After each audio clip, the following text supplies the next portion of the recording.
कृष्ण नामे हि दोन्ही साजिरी कृष्ण नामे हि दोन्ही साजिरी हृदय मंदिरी स्मराकारी आपुले आपण करा सोडवन संसार बंधन तोडावे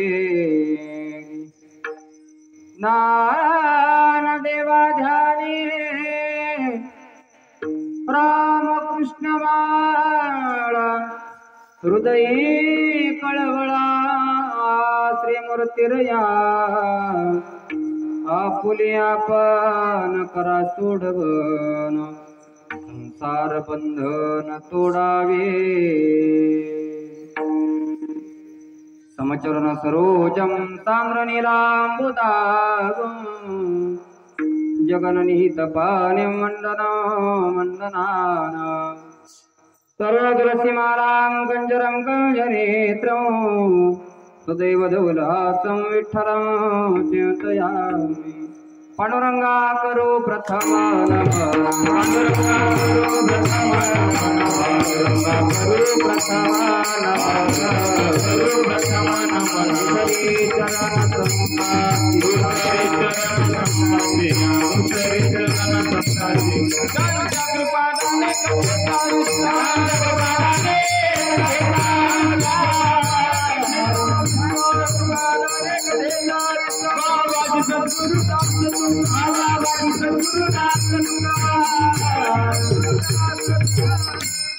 पांडुरंगा करू प्रथम नमन दसरे चरण संताच्या त्यांच्या कृपादाने कथेचा विस्तारो बाबाजी सद्गुरु दास तुका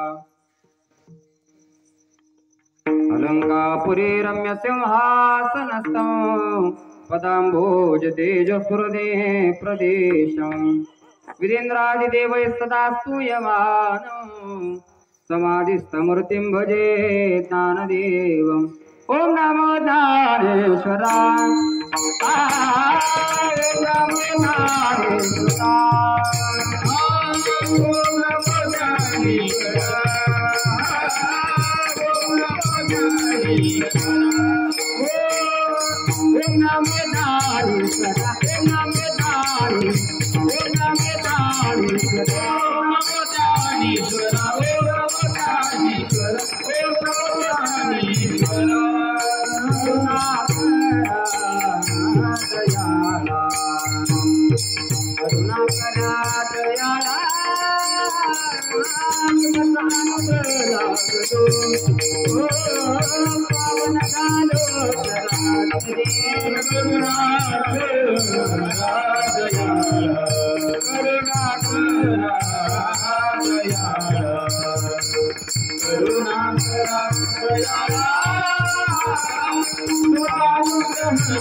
ओम नमो ज्ञानेश्वरा करुणा करा दयाळा तुमचा अनुग्रह लादलो पावन झालो चराचरी नमो सद्गुरु तुकया ज्ञानदीपा नमो सद्गुरु सच्चिदानंद रूपा नमो सद्गुरु भक्त कल्याणमूर्ती नमो सद्गुरु भास्करा पूर्ण कीर्ती तुकाराम नाम गीता का पियम धन्य तुकोबा समर्थ जिने केला हा पुरुषार्थ अधिष्ठान जेथे प्रतिष्ठान देखा तिथे जन्मला तो गुणातीत एका जयाचे नामे चुके जन्म व्यथा नमस्कार माझा श्री सद्गुरु एकनाथा शरण शरण एकनाथा पायी माथा ठेविला नका पाहू गुण दोष झालो दास पायाचा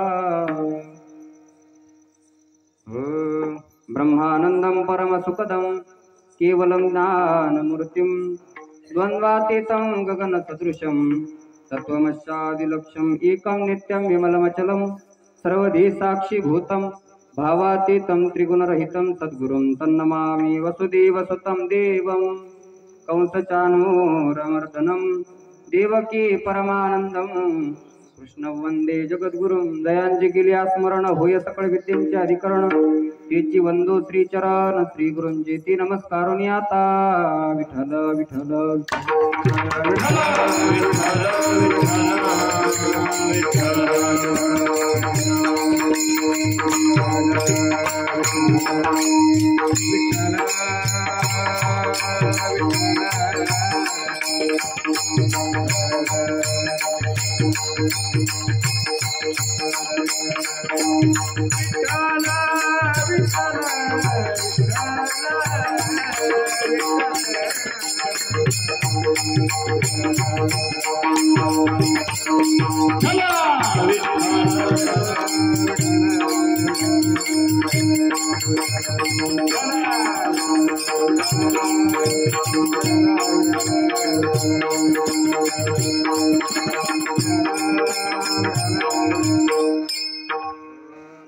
रामकृष्ण नामे ही दोन्ही साजिरी रामकृष्ण नामे ही दोन्ही साजिरी हृदय मंदिरी स्मराकारी आपुली आपण करा सोडवन संसार बंधन तोडावे की प्रस्तुत प्राप्त प्रसंगी कीर्तन रवी सेव करता निवडलेला अभंग महान भगवत भक्त संत सम्राट भगवंताचे अत्यंत जवळचे लाडके लढेवाळ भक्त असणारे अलंकापुर निवासी कैवल्य साम्राज्य चक्रवर्ती श्री संत विश्वमौली ज्ञानोपराय यांचा हा चार चरणाचा अभंग असून विश्वमौली ज्ञानोपराय आपल्या अभंगातून आज नामाचं महात्म्य प्रतिपादित करतात. विठ्ठल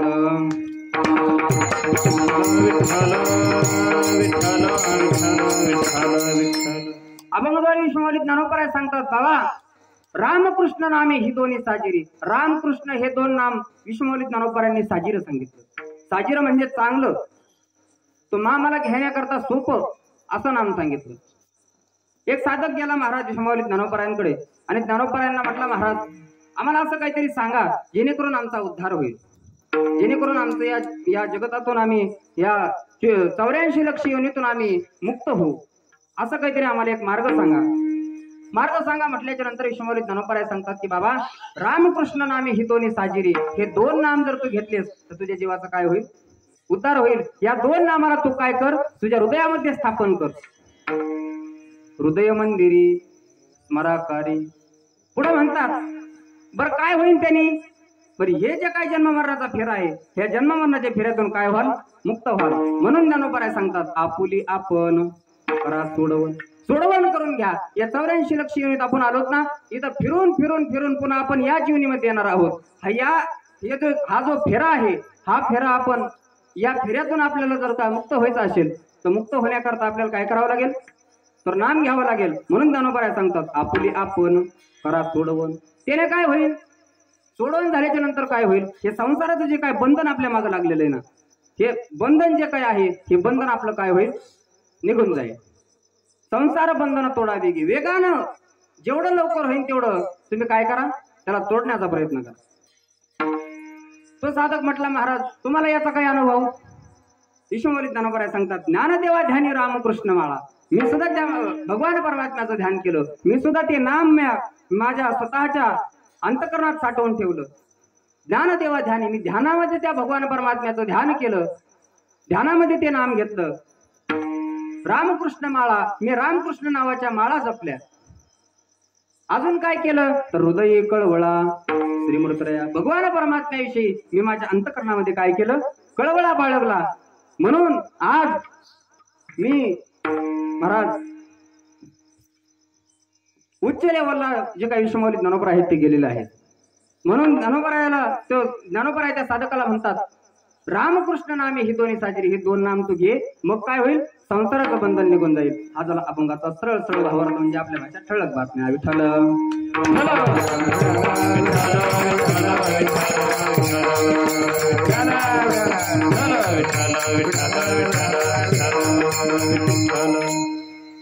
अभंगाला सुरुवात करण्याच्या अगोदर अल्पसा परिहार द्यायचा तो म्हणजे असा, गेल्या 60 वर्षापासून चालत असलेला आपला हा भव्य दिव्य स्वरूपाचा, देखण्या स्वरूपाचा, आनंददायी वातावरणामध्ये चालत असलेला आपला हा अखंड हरिनाम सप्ताह. आणि या सप्ताहात जे काही वामन भाऊ महाराज आणि आमच्या काकांचे वडील रामचंद्र महाराज लिकर यांची पुण्यतिथी आणि वामन भाऊ महाराजांच्या पुण्यतिथी निमित्त तसेच परत समस्त ग्रामस्थ मंडळी ग्रामदैवत बजरंगबलीच्या कृपा आशीर्वादाने आणि तसेच आमचे गुरुवर्य यांच्याकडे आम्ही 4 वर्ष अध्ययन केलं असे असणारे आमचे गुरुवर्य मोठे महाराज आणि त्याचप्रमाणे आमचे गुरुवर्य अण्णा यांच्या आशीर्वादाने चालत असलेला आपला हा भव्य दिव्य स्वरूपाचा अखंड हरिनाम सप्ताह आणि आज या सप्ताहामध्ये माझ्याकडे पहिल्या दिवसाची सेवा काकांनी सोपवली. काका म्हटले महाराज मी आळंदीला होतो, आळंदीला माझं शिक्षण अजून चालू आहे. आळंदीला असताना काकांनी कॉल केला आणि कॉल केल्याच्या नंतर काका म्हटले महाराज 1 तारीख घ्यायची. म्हटलं काका कोणतीही घ्या, तुम्हाला कोणतीही तारीख रिकामीच आहे म्हटलं. कारण ज्या वेळेस आम्ही संस्थेत असायचो ना महाराज, संस्थेत असल्याच्या नंतर आम्ही कधी म्हणजे ज्या वर्षी सप्ताह व्हायचं त्या वर्षी आम्ही काकांकडे कार्यक्रमाला यायचो आणि इथं आल्याच्या नंतर महाराज आम्हाला असं कधी भासच झालं नाही की आम्ही संस्थेत आहेत आणि आम्हाला घरी जायचंय. काकांकडे आलं म्हणजे आम्ही आमच्या स्वतःच्या घरी आल्यासारखं आहे. विठ्ठल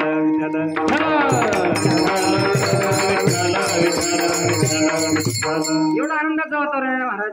इथं आल्याच्या नंतर आम्हाला घरचं भान राहत नाही, संस्थेचं भान राहत नाही. खूप जीव लावतात काका ना ते आमच्या ताई मावशी सगळेच खूप आनंदाने म्हणजे आम्ही आल्याच्या नंतर त्यांना एवढा आनंद होतो ना महाराज की ते वर्षभराचा शीन भक्तांचा या खड्यात निघून जातो. आनंदाची गोष्ट चालत असलेला आपला हा अखंड हरिनाम सप्ताह आणि आज माझ्याकडे आलेली पहिल्या दिवसाची सेवा. आज माझ्याकडे काहीच नाही महाराज, माझ्याकडे फक्त पत्रवाळ्या वाढायच्या, फक्त पत्रवाळ्या वाढायचं काम माझ्याकडे. पत्रवाळ्या गुरण गिलास एवढं वाढायचं. आता उद्याचे येणारे महाराज तुम्हाला गुलाबजामू पुन्हा बासुंदी चपाती भाजी सगळं वाढून जातील कारण माझ्याकडे आज पत्रवाळ्या फक्त, बाकी काही नाही. विठ्ठल विठ्ठल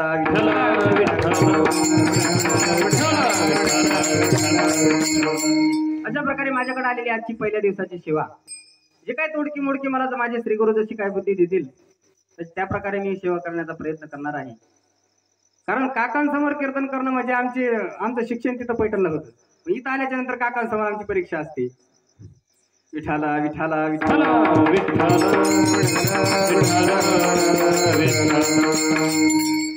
अभंग विश्वमावली ज्ञानोबरायांचा आहे महाराज. ज्ञानोबरायांबद्दल जर बघायला गेलं तर ज्ञानोबराय सर्व संतांपेक्षा लहान आहेत बघा. जे काय अनेक संत मंडळी होऊन गेले जगत, नाथ महाराज असतील तुकोबराय असतील, या सर्व संत महात्म्यामध्ये ज्ञानोबराय किती खूप छोटे म्हणजे जगले पण थोडे जगले पण राजासारखे जगले महाराज. 22 वर्षच महाराज ज्ञानोबरायांचं आयुष्य आणि 22 वर्षामध्ये ज्ञानोबरायांनी फार काही केलं. आता ज्ञानोबरायांचं चरित्र सांगायला गेलं तर ज्ञानोबरायांचं चरित्र फार आहे. तुम्ही सगळं कथाभाग ऐकलेला आहे. ज्ञानोबरायांनी भिंत चालवली, ज्ञानोबरायांनी रेडा बोलवला, ज्ञानोबरायांनी मेलेला माणूस जिवंत केला, ज्ञानोबरायांनी स्त्रीचा पुरुष केला, असं बराच कथाभाग तुम्ही ऐकलेला आहे. पण नेमके ज्ञानोबराय कोण होते हे आपल्याला अजून माहित नाही. जगद्गुरु तुकोबरायांना जर विचारलं की तुकोबराय ज्ञानोबराय तुमच्या दृष्टीनं कोण होते तर जगद्गुरु तुकोबराय सांगतात की जे काही या जगतामध्ये जे काही ज्ञानी लोक आहेत ते ज्ञानी लोकांचे राजे जगद्गुरु तुकोबराय आहेत. हे विश्वमावली ज्ञानोबराय आहेत. जगद्गुरु तुकोबराय म्हणतात ज्ञानियांचा राजा, ज्ञानियांचा राजा गुरु महाराज, ज्ञानियांचा राजा गुरु महाराज, ज्ञानियांचा राजा गुरु महाराज, ज्ञानियांचा राजा गुरु महाराज, ज्ञानियांचा राजा गुरु महाराज, ज्ञानियांचा राजा गुरु महाराज, ज्ञानियांचा राजा गुरु महाराज, ज्ञानिया राजा गुरु महाराज. ज्ञान देव तुम्हारे मनते ज्ञान देव तुम्हारे, मनती ज्ञान देव तुम्हारे, मन पामराई काय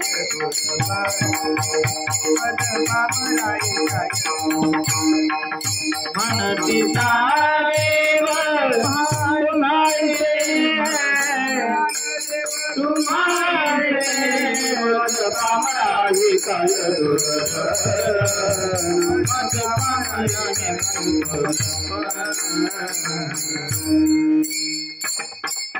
ज्ञानियांचा राजा गुरु महाराज जगद्गुरु तुकोबाराय सांगतात जे काही या जगतात जे काही ज्ञानी लोक आहेत ते ज्ञानी लोकांचे राजे कोण आहेत विश्वमौली ज्ञानोबर आहे.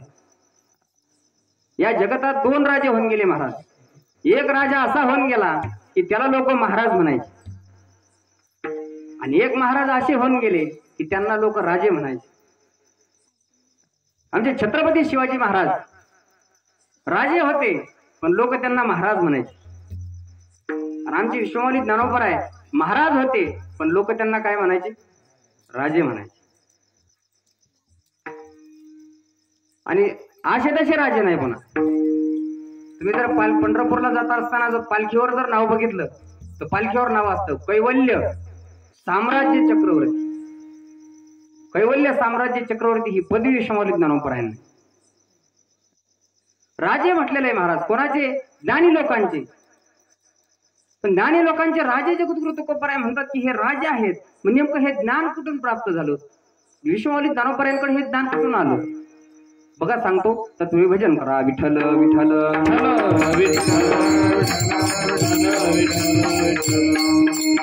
पहिलं ज्ञान हे महाराज सूर्याकडे होतं. सूर्याकडे. आता सूर्याला वाटलं की बाबा हे जे ज्ञान आपल्याकडे ठेवण्याचा काहीच उपयोग नाही. हे कोणत्या तरी मानवी धर्माकडे आपण काय करू याला देऊन टाकू. म्हणून सूर्याने सूर्यवंशातलाच माणूस धरला त्याचं नाव मनुराजा.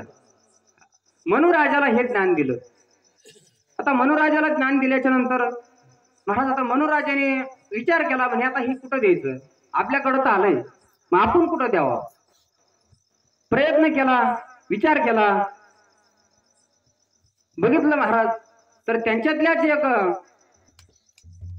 इक्ष्वाकू राजा म्हणून एक राजा होता त्यांच्याच ह्याच्यात सूर्यवंशामध्ये. इक्ष्वाकू राजाला हे ज्ञान दिलं. आता इक्ष्वाकू राजाला ज्ञान दिल्याच्या नंतर इक्ष्वाकू राजाने विचार केला म्हणजे आपण हे जर ज्ञान दिलं ज्ञान देण्याकरता आता कोणीतरी अधिकारी महात्मा पाहिजे कारण अधिकाराशिवाय काही चालत नाही महाराज. ज्याचा अधिकार आहे त्याला ज्ञान देत. मग अधिकारी लोक कोण आहेत तर त्या टायमाला अधिकारी लोक होते ते कलाकार लोक होते कवी लोकांना हे ज्ञान दिलं. कवी लोकांना ज्ञान दिल्याच्या नंतर मग कलाकार लोकांनी विचार केला आता हे कुठं देस. आता क्लास घेणं म्हणजे सोपं नाही महाराज. आता पैठणला तुम्ही महाराजांकडे जर गेले पैठणला महाराजांकडे शिकवत असताना महाराजांनी जर धागिनाता बोल दिला तर पोरं काय वाटते धात्रीकडे टाक तात्रीकडे टाक तात्रीकडे टाक व्हायचं का नाही महाराज. म्हणजे जे दिलंय ते वाजत नाहीत ते दुसराच गुबू काहीतरी करीत बसते. जे दिलं ते वाजत नाही. तशा प्रकारे महाराज कवी लोकांनी विचार केला म्हणजे आता हे नेमकं द्यायचं कुठं द्यायचं विचार केला. कवी लोक परत राजे लोकांकडे गेले. राजा लोकांकडे गेल्याच्या नंतर महाराज मग आता राजा लोकांनी सांगितलं तुम्ही पोरांना शिकवतात म्हणे हो. पोरं किती पैसे घेतात पोराचे तुम्ही पैसे किती घेता म्हणे एकाचे 1,000 म्हणजे वर्षाचे 1,000 रुपये घेतो म्हणे दोघा जणांचे म्हणजे 50 पोरं येतं 50 पोरांचे 1,000 रुपये घेतो म्हणे वर्षाचे 50,000. राजाने सांगितलं मी 1 लाख देतो पण ज्या वेळेस माझा मूड बनन त्यावेळेस तुम्ही मला ते काय करायचं ज्ञान देईल. असं म्हटल्याच्या नंतर महाराज बरे म्हटले ते कवी लोक म्हटले आता ह्यांच्याकडेच राहायचं ह्यांचंच खायचं आणि ह्यांनाच ज्ञान द्यायचं. पुन्हा पैसे घ्यायचे 1 लाख रुपये दिला महाराज. त्या राजाला जसं मूड बनन तसं ते ज्ञान दिलं. पण पुढे चालून काही कालांतर पलटल्याच्या नंतर महाराज ज्ञानी लोक जे होते त्यांचा लोभ झाला महाराज. ते ज्ञानी लोक निघून गेले. ज्ञानी लोक निघून गेल्याबरोबर ज्ञानाचा सुद्धा काय झाला लोभ झाला. रमा महाराज आरतीमध्ये वर्णन करत असताना म्हणतात लोपले ज्ञान जगी ही तर नेनती कोणी अवतार पांडुरंग नाव ठेविले ज्ञानी. म्हणून ज्ञानोबरायांना अवतार घ्यावा लागला का की ज्ञानी लोक गेल्यामुळे लोकांना हित कळाना कशात येत. हीच कळत नसल्यामुळे विश्वमौली ज्ञानोबांनी अवतार घेतला. अवतार घेतल्याच्या नंतर महाराज परत मग आता तुम्ही म्हणता महाराज ज्ञानोबांपर्यंत हे कसं पोहोचलं? ज्ञानोबांनी तर अवतार घेतला, पण यांच्यापर्यंत कसं पोहोचलं? महाराज ते भगवान शंकराकडे ज्ञान होतं. भगवान शंकराकडे ज्ञान होतं. तर भगवान शंकर बी विचार करत होते कोणाला द्यावा कोणाला द्यावा.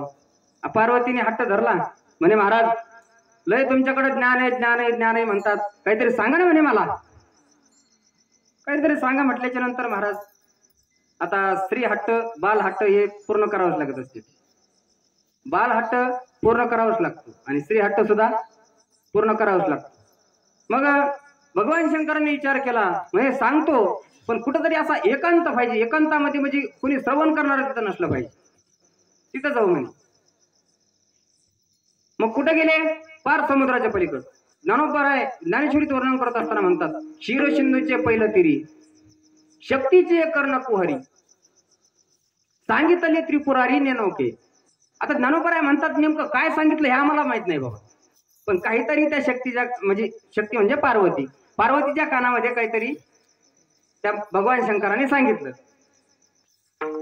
बरं दुर्दैवान झालं असं, भगवान शंकर कानामध्ये असं म्हणजे कर्णकुहरे म्हणजे कानात सांगत होते.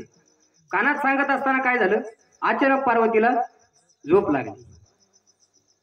झोप लागल्याबरोबर आता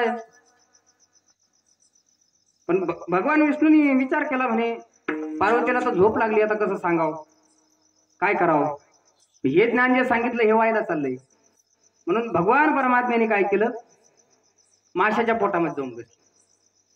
माशाच्या पोटात जाऊन बसले, सगळं ज्ञान श्रवण केलं आणि भगवान शंकराला जाग आली. जाग आली तर बघितलं पार्वती झोपली. हुंकार कोण देतो? ज्ञानानं बघितलं, अंतर्ज्ञानानं बघितलं तर हे भगवान शंकरांनी नेलं. म्हणे भगवान शंकरांनी नेलं, हे भगवान विष्णूने नेलं. विष्णू परमात्म्याने चोरी केव्हापासून सुरू केली.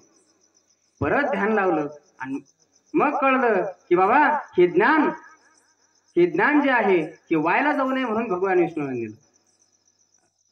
विष्णूने नेलं, परंतु ते जे विष्णूचं जे काय ते विष्णू परमात्मा त्या माशाच्या पोटात गेले होते. त्या माशाच्या पोटातून एका अनमोल रत्नाचा अवतार झाला महाराज. अनमोल रत्न, त्याचं नाव काय? मच्छिंद्रनाथ. निवृत्तीनाथ महाराज हरिपाठात वर्णन करत असताना म्हणतात, आदिनाथ उमा बीज प्रगटले. कोणाजवळ प्रगटले? उमेजवळ. उमा म्हणजे पार्वती. पार्वतीच्या जवळ आदिनाथ प्रगटले. पण मच्छिंद्राला झाली सहज स्थिती. सहज मच्छिंद्राला ते काय झालं, प्राप्त झालं. आता इथून पुढे महाराज ज्ञानाची हेराफेरी झाली. मच्छिंद्रनाथापासून हेराफेरी झाली. मच्छिंद्रनाथ कोणाचे अवतार आहे? नारायणाचे, कवी नारायणाचे अवतार मच्छिंद्रनाथ. मच्छिंद्राने कोणाला दिलं? गोरक्षनाथाला. गोरक्षनाथाचा कोणाचा अवतार आहे? भगवान शंकर. आता भगवान शंकरांनी परत आता गोरक्षनाथाने कोणाला दिलं? गहिनीनाथाला. गहिनीनाथाचा अवतार कोणाचा? करभंजन नारायण. परत गेलं का विष्णूकडं? बरं आता ते झालं. परत त्यांच्याकडून कोणाकडे आलं? निवृत्तीनाथाकडे. निवृत्तीनाथाचा अवतार कोणाचा? सदाशिवाचा अवतार, स्वामी निवृत्तीचा अवतार. परत भगवान शंकराकडे गेले. आता भगवान शंकराने परत विष्णू परमात्मा महाविष्णूचा अवतार सखा माझा ज्ञानेश्वर. तशा प्रकारे ते गहिनी प्रसादे निवृत्ती गहिनी प्रसादे निवृत्ती गहिनी प्रसादे निवृत्ती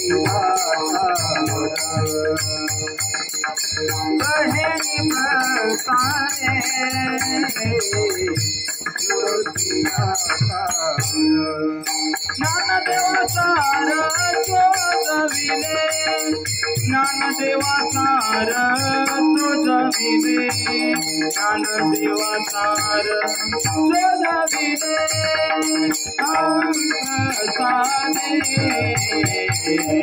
गुरु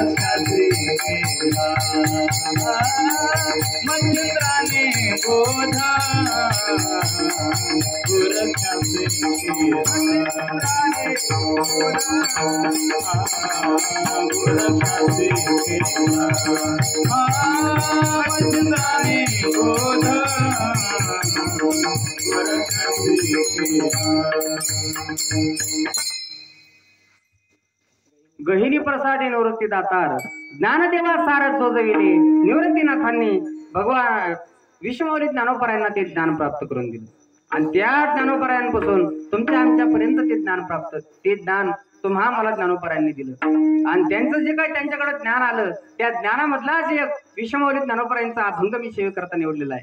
त्या अभंगातून विश्वमौली ज्ञानोपराय सांगतात की बाबा रामकृष्ण नामे ही दोन्ही साजिरे दोन नाम साजिरे सांगितलं. राम नाम हे साजिर आणि चांगलं नाम सांगितलं. राम नामाची ताकद महाराज एवढी श्रेष्ठ ताकद आहे ना महाराज रामनामाची. बघा एक प्रसंग सांगतो तत्पुरी भजन करा विठ्ठला विठ्ठला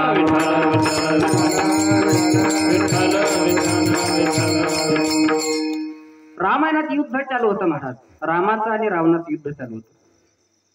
युद्ध चालू असताना महाराज आता सगळे राक्षस संपल्याच्या नंतर कुंभकर्णाला उठवण्यात आलं. कुंभकर्णाला उठवलं आणि उठवल्याच्या नंतर महाराज कुंभकर्ण आला युद्ध करण्याकरता आला आणि आल्याच्या नंतर अनेक त्यांनी वानर मारले. एक वानर असं त्याच्या हातात लागलं त्याचं नाव गंध महादन. महाराज असं हातात त्यांनी घेतलं तर एवढा सुगंध त्या गंध महादनात येत होता. एवढा सुगंध यायचा. तो म्हटला हे बघ तुझा एवढा सुगंध येतोय म्हणे तुला मी जीवनदान देतो. तुझा सुगंध येतोय मी तुला जीवनदान देतो फक्त एकदा रावण म्हण. तो म्हटला मेलो तरी हरकत नाही पण रावण म्हणणार नाही रामच म्हणणार नाही. 2 वेळेस विचारलं महाराज 2, 3, 4 वेळेस सांगितलं तरी सुद्धा नाही म्हणे रावण म्हणणारच नाही रामच म्हणणार म्हणे शेवटपर्यंत. भजन करत होता महाराज. आणि तेवढं झाल्याच्या नंतर महाराज त्यांनी काय केलं त्या कुंभकर्णाने ते जे वानर हातात होतं असं दाबलं महाराज. एवढं चिरचिर आढळलं त्याच्या रक्ताचे थेंब सगळे त्याच्या अंगावर आले. कोणाच्या? कुंभकर्णाच्या अंगावर जे थेंब आले ते थेंब सुद्धा महाराज राम राम म्हणत होते. रक्ताचे थेंब सुद्धा राम राम म्हणत होते. महाराज तो गंधमादनाचा हातात जो गोळा होता जो ज्याने चुरगाळलेला तो गोळा होता तो गोळा फेकून दिला आणि कुंभकर्ण पळतच रावणाजवळ गेला आणि रावणाजवळ गेल्या त्यांनी रावणाच्या कानाला हात लावला. रावणाच्या कानाला हात लावल्याबरोबर रावणाने हात झटकला आणि तलवार काढल्याबरोबर कुंभकर्णाने सांगितलं म्हणे दादा माझा हात तोडायला निघालास म्हणे शत्रूचं नाव ऐकल्यामुळे. अरे तुला तुला त्रास होता असं तर माझं मुंडकं उडव ना म्हणे. रावणाने सांगितलं कुंभकर्णा म्हणे माझ्या शत्रूचं नाव माझ्या कानाला ऐकवतो तुला काही वाटत नसेल की रावणाला दुःख होत असेल काही. ते म्हणला अरे दादा तुला दुःख होतं याच्यामुळे मी तुला ना दाखीत नाही म्हणे. तुला दुःख होतं या कारणाने मी तुला ते सांगत नाही म्हणे.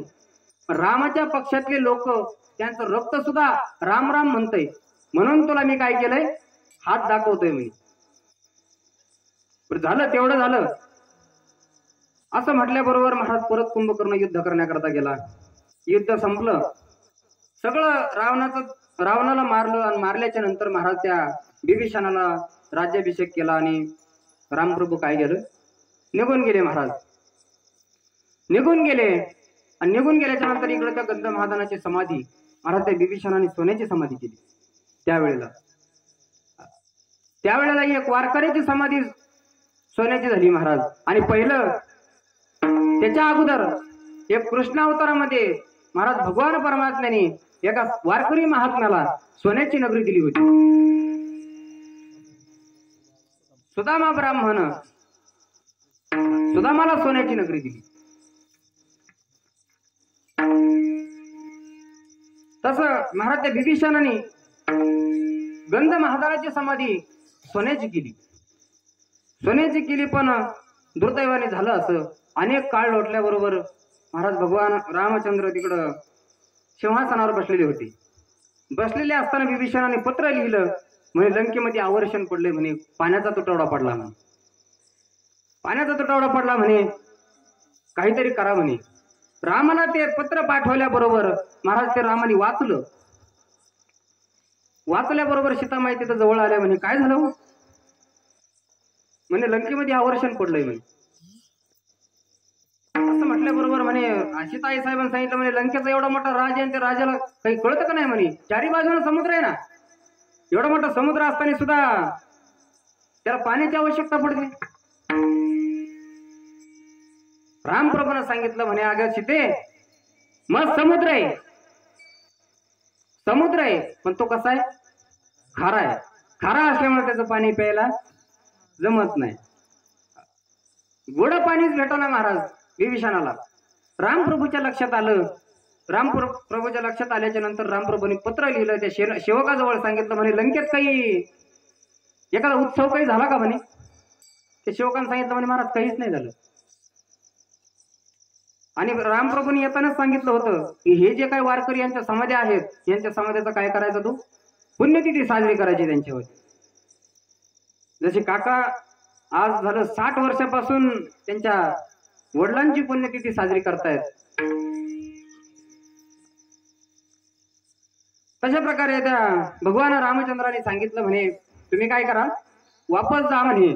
जे काय तो गंध महाजन नावाचं जे वारकरी होऊन गेले त्यांच्यावाल्या समाधीवर तुम्ही काय करा राज्याभिषेक त्यांच्यावर काय ते पुण्यतिथी त्यांची साजरी करा, उत्सव करा म्हटल्याच्या नंतर महाराज विभीषणाने सगळं परिवार आपतेष्ट सगळे बोलवल्याच्या नंतर मोठा उत्साह त्याने जिथं युद्ध झालं त्या युद्धाच्या ठिकाणी काय केलं उत्सव साजरा केला.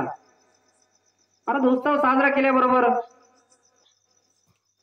मग त्या गंध महादान उत्सव साजरा झाल्याच्या नंतर त्या गंध महादानीने रात्री दुपारच्या 12 वाजता चैत्र महिन्यातली तृतीयेच्या दिवशी 12 वाजता चैत्र महिन्यातली तृतीयेला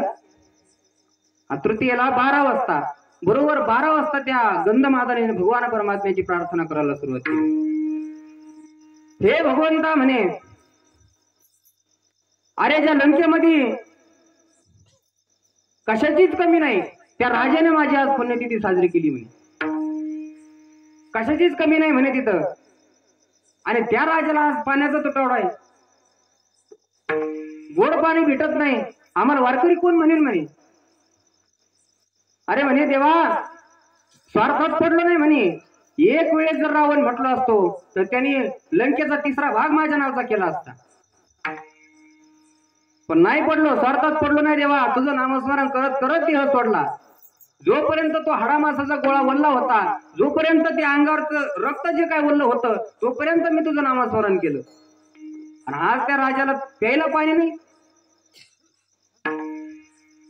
असं म्हटल्याबरोबर महाराज भगवान परमात्म्याने जी मेघराजाला मेघन ते काय पाऊस असा पाऊस झाला महाराज. एवढा पाऊस झाला चैत्र महिन्यातल्या तृतीयेला. चैत्र महिन्यात पावसाळाच असतो ना. पावसाळा असतो का उन्हाळा असतो. कडकड कडकड उन्हाळ्यात महाराज एवढा पाऊस झाला अख्ख्या लंकेला ती जी काय लंका आहे ना महाराज त्या लंकेला पूर्ण लंकेला पाणी प्यायला भेटलं. सांगायचं तात्पर्य एवढंच जे काय नामस्मरण करणारा गंध महाजन नावाचं वानर जो वारकरी महाराज त्या वारकरी महात्म्याने चैत्र महिन्यातल्या तृतीयेला पाऊस पाडला. हे कशाच्या ताकदीवर केलं? भगवान परमात्म्याच्या नामाच्या ताकदीवर केलं. त्या अभंगाचं पहिलं चरण.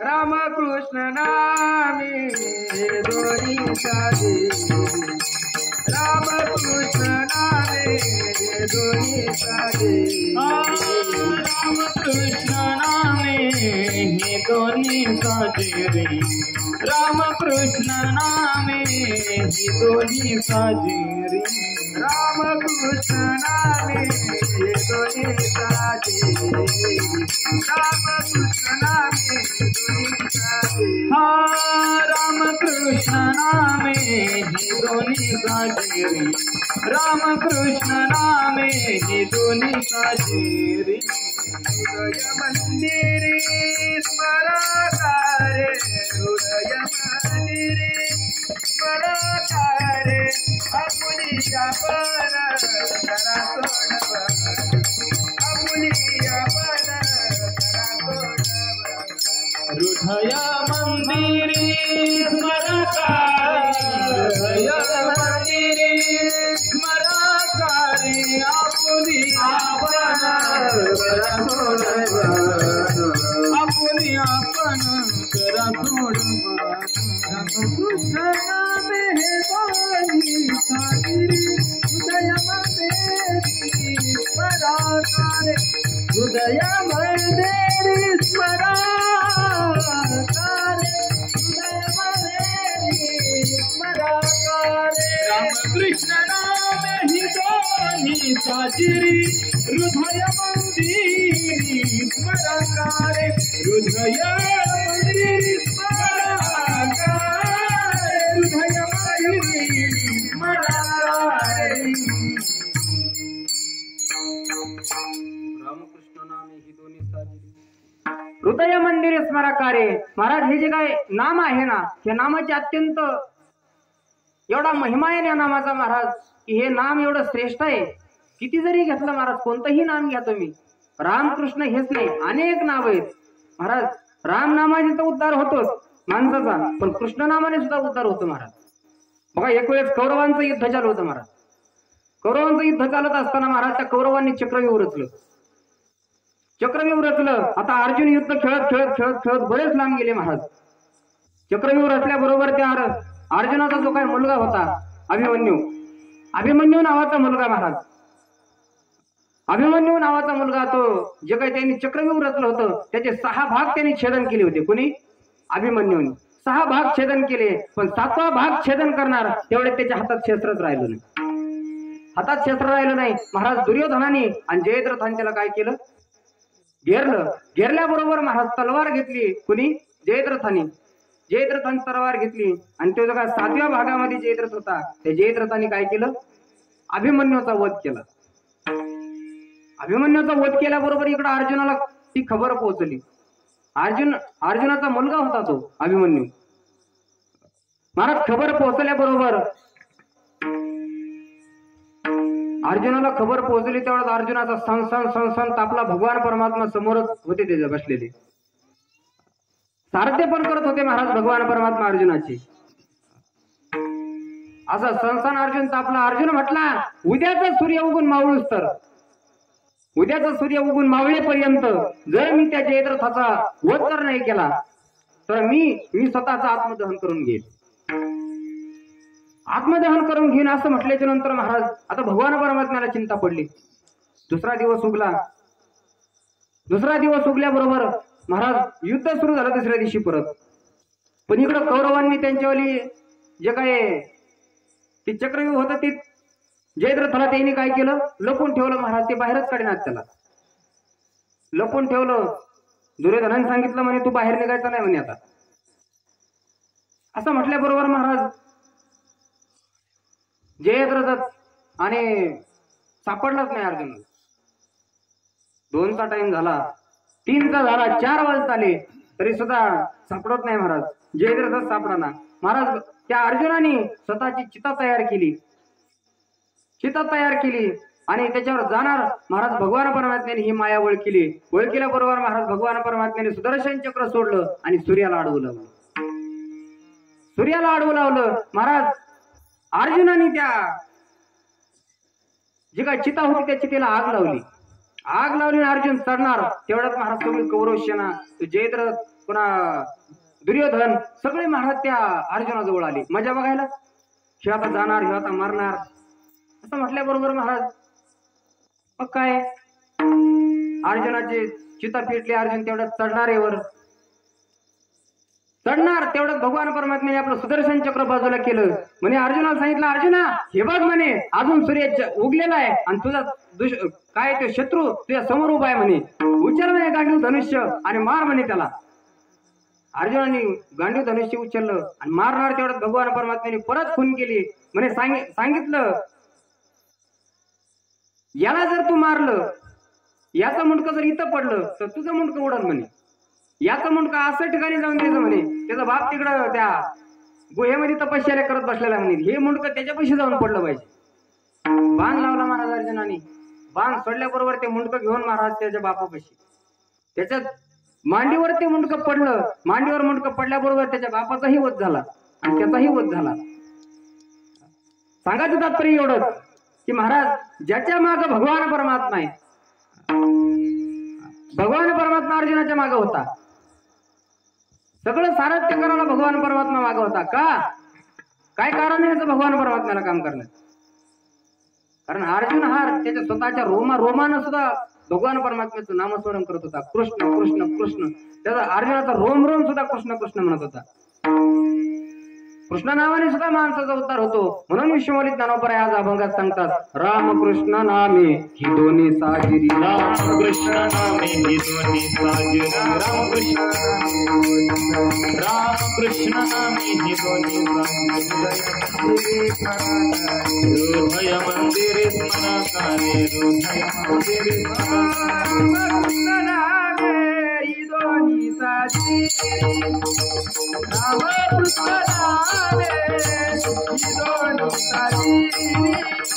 रामकृष्ण नामे ही दोन्ही साजिरी. रामकृष्ण नामे ही दोन्ही साजिरी. हृदय मंदिरे हृदय मंदिरे आपुल्या पण करा सोडवण. आपुल्या पण करा सोडवण. हृदय मंदिरी स्मरणारे. हृदय मंदिरी स्मरणारे. आपुल्या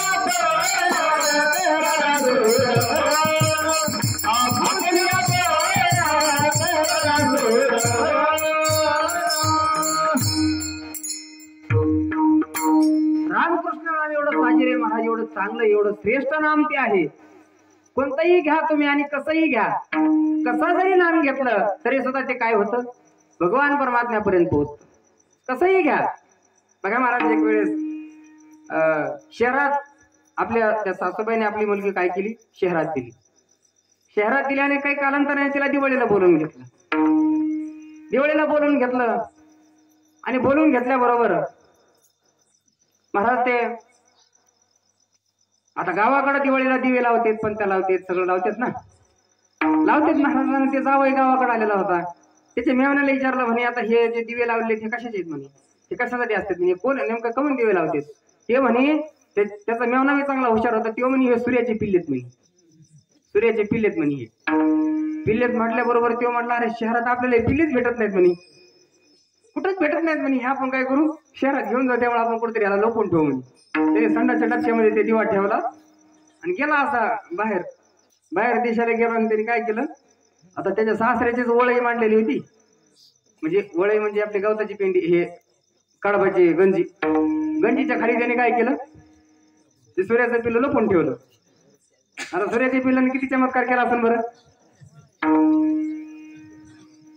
महाराज. ते सूर्याचं पिल्लू पिटली सारी गंजी, सारे सासरी पिल्लवले पळाला, पळा पळा पळा पळा पळा म्हणे. गंज पिटली. पाणी फेकते ती, पण हे करते ते, पण कशाची ती एकदा पेटला दिसला. सूर्याच्या पिल्ल्याने चमत्कार केला. तेवढ्यात ते जावाई गेला, म्हणे सारखा माझं सूर्याचं पिल्लू तिथं लपलेले. सूर्याचं पिल्लू लपलेले. सासरे भाऊन त्याच्याकडे बघितलं, म्हणे का रे सूर्याचं पिल्लू तू ठुलं होतं घेत? चला म्हणे घरी, तुला सांगतो. सांगायचं तात्पर्य एवढंच, मला एवढंच सांगायचं होतं. अग्नी थोडा असो किंवा मोठा असो, काय करतो? भस्म करून टाकतो सगळं. तसं विश्वमौली ज्ञानोबराय हरिपटात सांगत असताना, तृण अग्नी मिळे समरस झाली, तैशे नामे केले जपता हरी.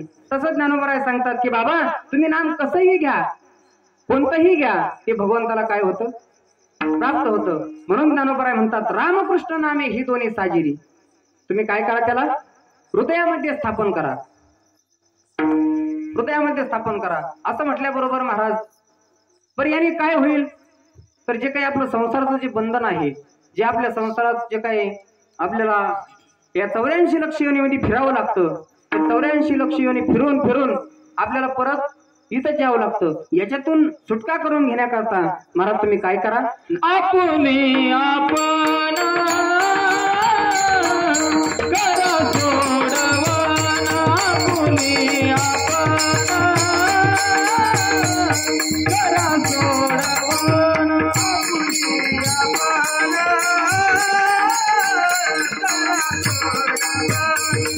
आपुले आपण करा सोडवना कुणी आपण करा सोडवना कुणी आपण करा सोडवना आपुले आपण करा सोडवना आपुले आपण करा सोडवना संसार बंधन तोडावेगी संसार बंधन तोडावेगी हे संसार बंधन तोडावेगी संसार बंधन तोडावेगी आपुले आपण करा सोडवना आपुले आपण करा सोडवना संसार बंधन तोडावेगी संसार बंधन तोडावेगी संसार बंधन तोडावेगी आपुले आपण आपुले आपण करा सोडवना या संसारात जे काय बंधन आहे ना महाराज, संसार दुःखाचं बंधन आपल्या मागे लागलेले. संसारात सुख आहे का महाराज? कुठं कुठं सुख नाही महाराज. जिथं पाहावं तिथं दुःखच आहे महाराज. म्हणून भगवान परमात्म्याने आपल्याला हा नरदेह दिलाय. कशा करता दिलाय? देवे दिला देह भजना गोमाता देवे दिला देह भजना गोमाता देवे दिला देह भजना गोमाता देवे दिला देह भजना गोमाता देवी दिला देह भजना गोमाता देवी दिला देह भजना गोमाता देवी दिला देह भजना गोमाता देवी दिला देह भजना गोमाता. सोया झाला फटाफटी केता सोया झाला फटाफटी केता सोया झाला फाटावाटी केला सोया झाला फाटावाटी केला देवे दिला देह भजना गोमाता देवे दिला देह भजना गोमाता देवे दिला देह भजना गोमाता देवे दिला देह भजना गोमाता देवी दिला देह भजना गोमटा. भजन करण्याकरता भगवान परमात्म्याचं नामस्मरण करण्याकरता आपल्याला भगवान परमात्म्याने देह दिलेला आहे महाराज. वास्तविक जर बघितलं महाराज, वास्तविक जर बघितलं तर हा नरदेह सहजासहजी मिळत नाही महाराज. दुर्लभता सांगितली महाराज. नरदेह दुर्लभ जाना शतवर्षाची गणना. 100 वर्षाचं आयुष्य सांगितलं शास्त्रानं. मानवाला पहिलं 40 वर्षाचं आयुष्य होतं महाराज. फक्त 40 वर्ष होती.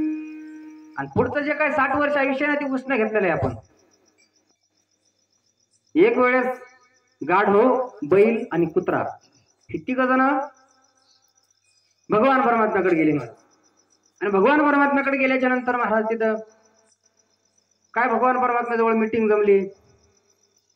आता मीटिंग जमल्याबरोबर बैल गेला. बैल म्हटला महाराज एवढं 40 वर्ष आपल्याला काम होत नाही रे बाबा. तो तर असं धापा दिवस म्हणू लागला आपल्याच्याने कामच होत नाही बाबा. 40 वर्ष तर नाही होणार, ह्याच्यातले काहीतरी कमी करा. देवाने सांगितलं किती करायचे म्हणे 40 मधून अर्धे कमी करा, 20च द्या म्हणे. त्याची 20 काढली माणसाला टाकली म्हणे माणूस काय 40 100 वर्ष कसाही जगतोय ना म्हणे महाराज 60 वर्ष. पण तेवढं झालं. आता देवाला वाटलं ह्यांचं काहीतरी दुसरं मागणं असेल. गाढव गेला. गाढ होतं मोठ्या मोठ्याने चिवळायला लागला. मोठ्या मोठ्याने चिवळायला लागला. गाढवानं सांगितलं म्हणे देवा अरे लोकांच्या दारात राहायचंय म्हणे. तो माणूस वळवळून घेतो म्हणे माझ्याकडून काम करून घेतो आणि खायला टाकायचं टायमाला गावात सोडून देतो. अवघड आहे म्हणे माझ्या नाही राहणं होत म्हणे. मग काय करू माझं 20 काढा. 20 काढलं ते पण माणसाला टाकलं. आता देवाने विचार केला माणूस 80 वर्ष तर कसाही जगतो. बरं त्याला वाटलं तर कुत्र्याचं काहीतरी असेल. कुत्रा तर इवळायला लागला मोठ्या मोठ्याने. इवळायला लागला महाराज. त्या कुत्र्याने देवाने सांगितलं तो काय म्हणणं बाबा म्हणे तो मला आयुष्य दिलंय पण हे बी नीट गेलं नाही म्हणे. लोकांच्या दारात जायचं लोकांच्या दारातून फेकतेत म्हणे भाकर तीच खायची म्हणे जेरून. खाली पडलेली भाकर खायला लागते म्हणे मला. आणि तुम्ही तर सांगता अन्न हे पूर्ण ब्रह्म आहे. असं कसं आपल्याच्या नाही 40 वर्ष राहणं होत नाही. मग किती वर्ष म्हणे माझ्यातली 20 कमी करा. 20 कमी केली महाराज. आता ते देवाने विचार केला 100 वर्ष माणूस आता कसा जगतो. कुत्र्याचे 20 वर्ष माणसाला टाकले. माणसाला टाकले महाराजानं. आता बघा ना तुम्ही माणूस 40 वर्षाचा काय आहे तर बाबत जगतोय. 40 वर्ष झाले लग्न झालं 2-4 पोरं झाले नुसता कामाला लागतोय. महापोरात लग्न आले महापोरीचं लग्न आले महापोराचं लग्न आले. एवढा काम करतो महाराज एवढा काम करतो 50-60च्या आसपास. बैलासारखं काम. लोक म्हणतात काय बैलासारखं काम करतो होती असे लोक म्हणतात. असं झालं महाराज. मग आपले 60 वर्ष कसं आहे 60 वर्ष हे बैलाचे आयुष्य आहे ना आपल्याला दिलेलं. पुढं 70च्या पुढं 60च्या पुढं मग काय ते लेकराला नातू होते. नातू झाले की कोण तिकडे मंदिरावर घेऊन हिंडायचे. महाराज गावातले पहारे कोणी घेत नाही पण येतो आता मंदिरावर घेऊन हिंडायचे. नातू घेऊन हिंडायचं दिवसभर हिंडायचं. संध्याकाळी सोनबाई आले की म्हणते आले का देऊ का भाकर मग. लय अवघड आहे महाराज. ह्या वर्ष कोणाचे हे आयुष्य कोणा हे वर्ष कोणाचे गाढवायचे. त्याला वळवायला लागते ना तसे आता हे नातू व्हायला लागते. बरं ते झालं. बरं 80च्या पुढे गेल्यावर काही नीट नाटक शरीर राहतंय का. एखादा माणूस जर पडलं एखादा कुठं असं सहज पडलं तरी त्याचं काय होतं खूप मोडतं ढोपर मोडतं. उडता येत नाही चालता येत नाही पळता येत नाही. मोडून पडलं ते काय होतं आयुष्य चालता येत नाही. सगळं घाण तिथं सगळं तिथं. मग त्याला काय करतात गाईच्या गोट्यात नेऊन टाकते. कोणाला म्हाताऱ्याला. मग आता त्याचे सगळ्या शेजारी घाण घाण असल्यामुळं घरचे सुद्धा काय करतात भाकरी बाहेरूनच फेकतात. गोठ्यात बाहेरूनच फेकतात. 80च्या पुढे गेल्यावर 90-100च्या आसपास. लय अवघड आहे महाराज. हे आयुष्य कोणाचं आहे कुत्र्याचं. हाडच नव महाराज सगळी. म्हणून जगद्गुरु तुकोबाराय सांगत असताना म्हणतात नरदेह दुर्लभ जाना 100 वर्षाची गणना 100 वर्षाची गणना दिली. बरं त्यात दुःख किती आता हे तर कळलं. 60 वर्ष 70 80 वर्ष 100 वर्ष दुःख येताना त्यामध्ये दुःख येताना मग आम्ही करावं काय. तुकोबाराय म्हणतात तुम्ही आठवा मधुसूदना. म्हणून तुम्ही तुमची स्वतःची जर जीवाची जर सुटका करून घ्यायची असेल तुम्ही काय करा भगवान परमात्म्याचं नाम घ्या. नाम महाराज उद्धार करतो माणसाचा. दुःख बांधवडी संसार आहे महाराज. अपवित्र शरीर आहे. देवाने शरीर दिलंय पण हे सुद्धा कसं आहे अपवित्र आहे चांगलं दिलं नाही.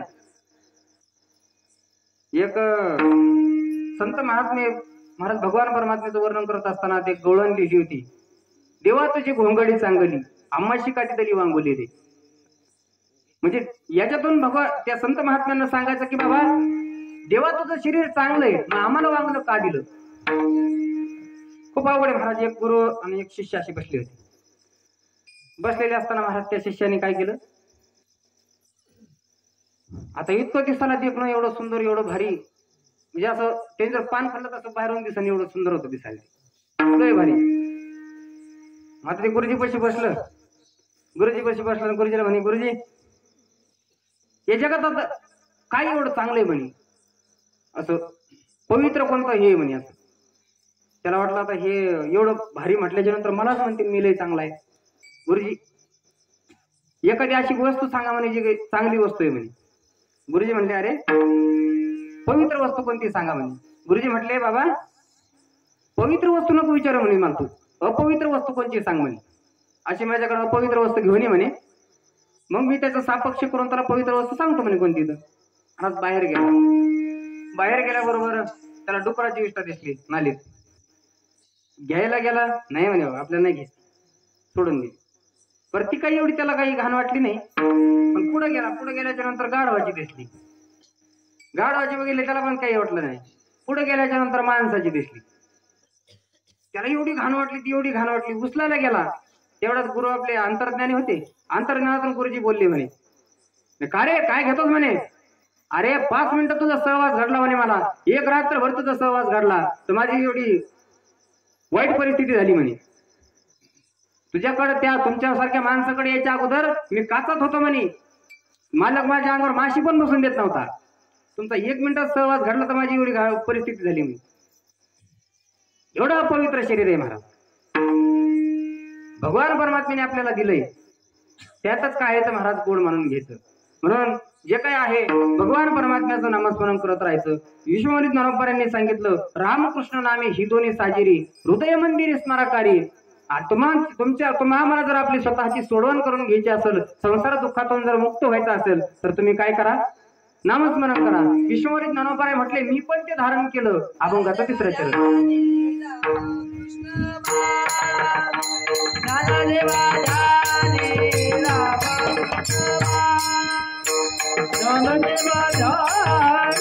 रामकृष्ण माळा, ज्ञानदेवा झाली रामकृष्ण, ज्ञानदेवा झाली रामकृष्ण माळा, ज्ञानदेवा झाली रामकृष्ण माळा, ज्ञानदेवा झाली रामकृष्ण माळा, ज्ञानदेवा झाली रामकृष्ण माळा.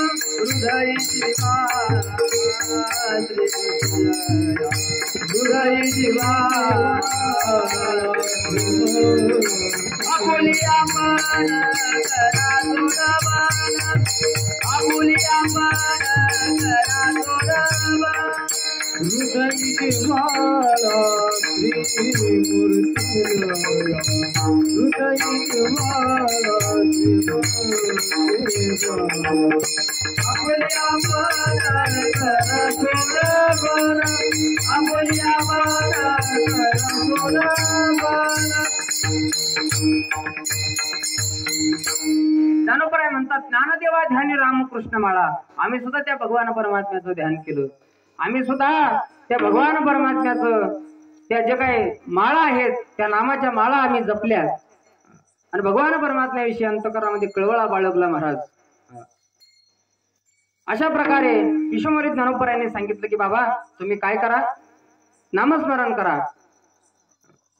रामकृष्ण नामे ही दोन्ही साजिरी, हृदय मंदिरी स्मराकारे. आपुली आपण करा सोडवण, संसार बंधन तोडावे गी. विठोबा रखुमाई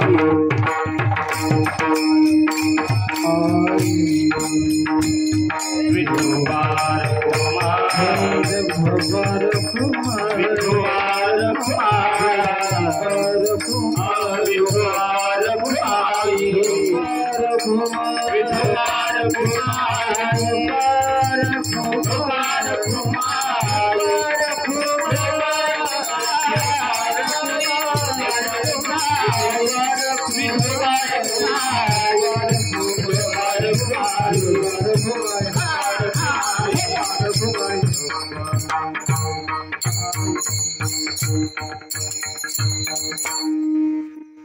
झालेली सेवा भगवान परमात्म्याच्या चरणी